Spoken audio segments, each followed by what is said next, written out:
Pang mga bata lang kasi yung Valentine's Day, yung mga flowers na yan. Instead, kumain na lang kayo sa labas. Diba? Sobrang daming tao.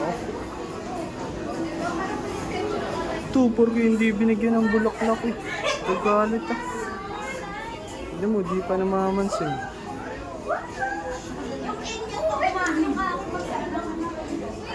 Hindi mo kaintindi na kaysa bulaklak, kain na lang namin sa labas.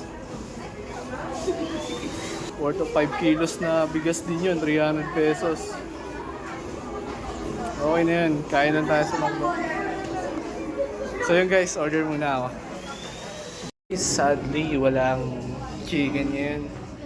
Bali 2 hours waiting kapag chicken ang in-order, kaya chicken piliin na lang kami. Around 30 to 20 minutes lang yung waiting namin, kaya yun na lang in-order namin. So guys, with them. Sister nga pala ni Radian.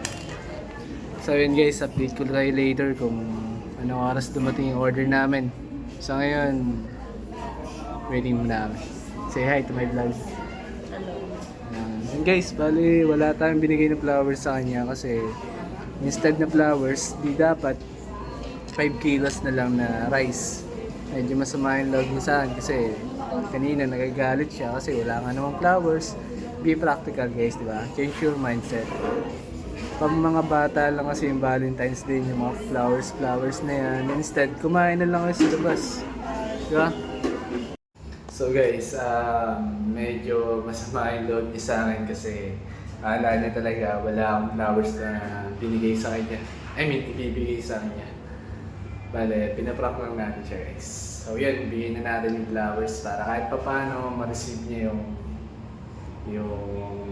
I mean, maramdaman niya yung araw ng mga puso. So yun guys.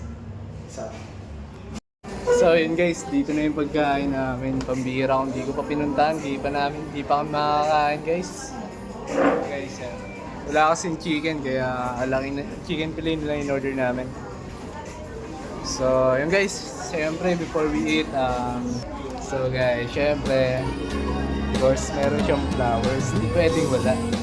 Na-include na chocolate yan.